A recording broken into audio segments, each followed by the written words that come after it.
The findings of the Supreme Court in the Sanjiv Bhatt case are actually striking, worrying, alarming. This former top policeman was tutored by an NGO, exploited by a political party while playing the media card in what is India's highest court's own notings. 80-page Supreme Court ruling has put a 13-year debate to rest. Sanjiv Bhatt was asked to come on the Newshour. He chose not to. He loses his avenue now to target Amit Shah. The BJP is using these scathing observations to pummel back at a man who's been targeting Narendra Modi over the last few years. Before I go across to Smriti Irani, I have just 3 questions tonight. Was it a top Congress leader? Who was the top Congress leader remote controlling Sanjiv Bhatt? Were some NGOs working like agents of the Congress party? And does this finding of the Supreme Court destroy the Congress party's decade-long charge against Modi in the Gujarat 2002 riots? Now, Smriti Irani, question number 1 is this. I mean, politically, 2002 Gujarat was pretty much over with the last election. So what is the significance of this anyway, politically? I think tonight every BJP Karyakarta, every BJP supporter and every citizen of this country that supported the leadership and the work of Narendra Modi stands vindicated.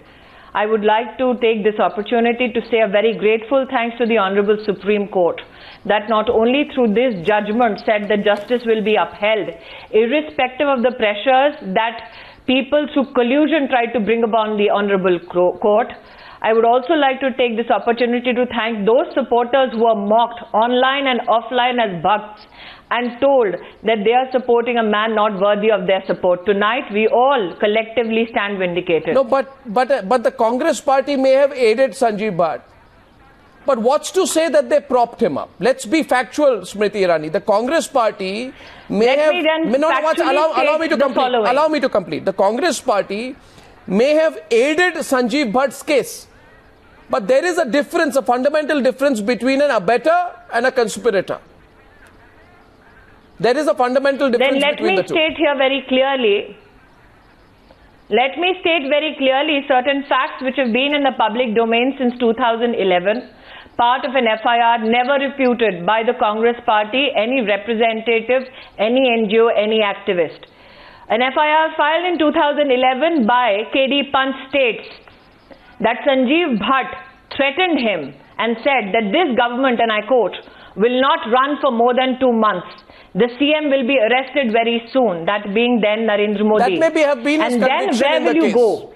So do what I'm saying. Allow me to finish my sentence. That may be his conviction. You need not worry about it. If you are required, allow me to finish.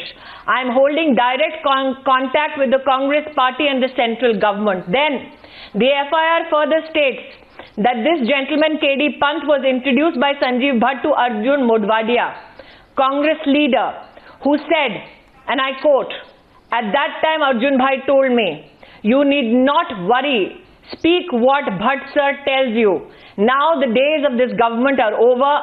Modi will be going to Sabarmati jail within 2 months. We are with you. You need not worry about anything. And I quote what Arjun Modwadia said. If your services will be terminated, we will give you more than your service. This FIR since 2011 who is the Congress has not leader? been challenged, not only by Arjun Modwadia, who was the Congress not leader? by, allow me to finish, not only by none of the Congress representatives in Gujarat, but also when these facts were produced before the Honorable Supreme Court. Neither did Sanjiv Bhatt. Why do you want to pull your punches? Who was the Congress leader who was remote controlling Sanjiv Bhatt? I'm not pulling my punches. I tonight appear on your channel as a BJP representative who for years on debate after debate said that one day we shall be vindicated by the highest court in this country. Who was the Congress leader? And I proudly say so. Who was that the courts of this country have upheld the truth. But who was the Congress leader who was remote controlling Sanjiv Bhatt? Allow me to quote. 219 emails were... Now, who was the Congress leader who was remote controlling Sanjiv Bhatt? Were produced before the Honorable Court. I have quoted an FIR which states Arjun Modwadia. Allow me to continue and quote this. Only Arjun Modwadia, nobody from the Central Congress leadership? Before the Honorable Court, please allow me to finish.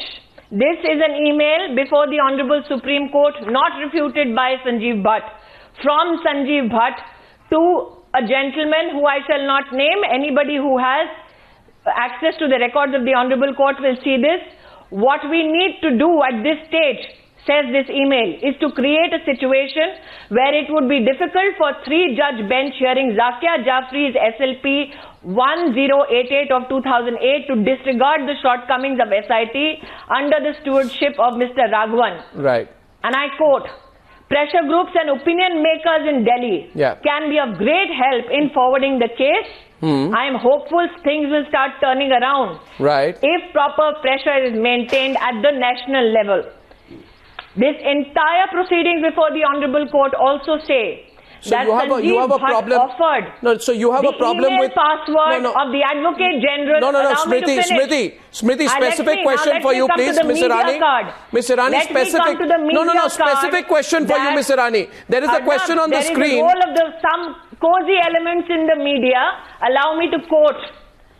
Sanjiv Bhatt in his email states, allow us to use the media card, wherein he shared hacked emails of the Advocate General of Gujarat, then Tushar Mehta. He tells a leading news channel editor who does not any night miss an opportunity to wish Bhakts good night by quoting a Hindi film song. The fact that he illegally hacks into an email, offers the illegal exploits of this email to a very, very renowned editor, now a news channel anchor, just shows what kind of cozy club in Delhi existed just to put up an illegal attack on Narendra Modi. Okay. Ms. Irani, before I let you go, there's a question you need to answer. That the Home Minister can be influenced by pressure groups Ms. Irani, there's a question for you, please. My question is very specific. You have stated in the last few minutes that you have a problem with a cozy club. You have right to. Ms. Irani, let me please. Allow me, Ms. Irani. I have stated elements of Supreme Court proceedings. Sure. But issues listen to my question. Up as a part of the Supreme Court record. Listen to my question, ma'am. You have said the following. You've said there is a cozy club. There is an attempt to pressure. You've spoken about putting media pressure, putting media pressure, collaboration with media, etc. My question to you is, I just want to go on the principle of it. I want to go to the principle of it, and you'll have to answer this question.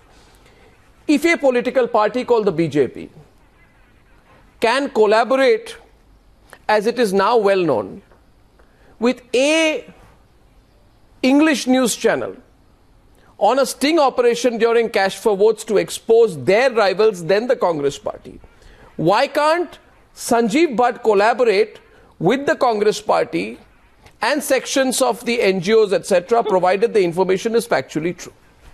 I think you got my question. Firstly, Arnab, this allegation that you made, I would like you, if you have the courage, today take the name of that journalist.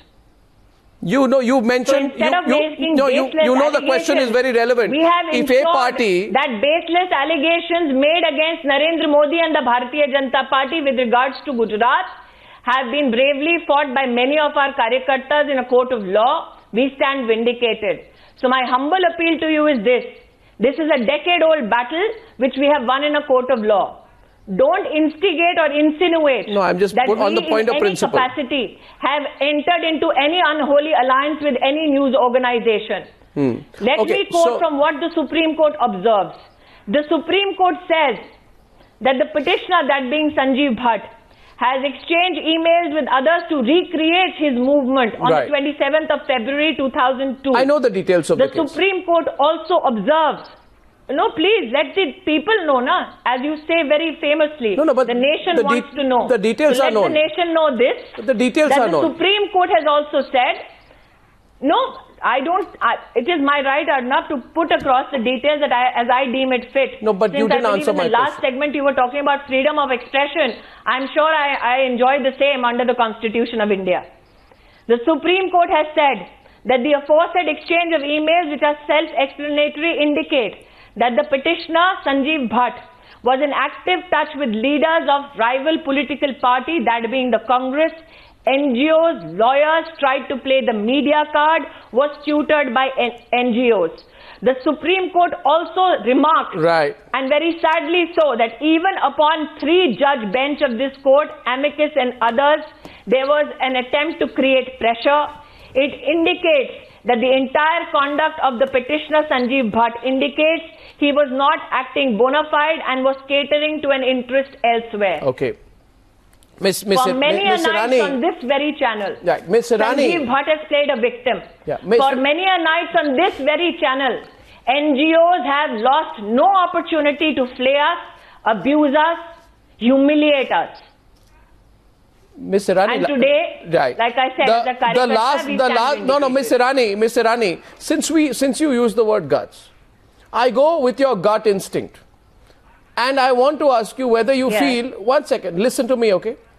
Whether you genuinely believe that it was only some local level Gujarat leader of the Congress who was remote controlling it, because the buzz is that it wasn't. And if you, ma'am, would have the guts to please, please allow me, Ms. Irani, listen to me. Can you tell all the viewers of Newshour tonight, with all the conviction at your command, the name of the Congress leader in Delhi who was tutoring and remote controlling Sanjiv Bhatt? I'd like to hear it from you. Arnab, I am stating all facts before me which have been procured from the records of the Honorable Supreme Court. Like I said, this particular affidavit out of which I have read clearly states here that Sanjiv Bhatt, in conversations with Ms. Hashmi, has stated that pressure can be created on Mr. Chidambaram. This affidavit clearly states that's not an answer. I said remote control, not pressure. And I said remote control, not pressure. Who was remote controlling Sanjiv Bhatt?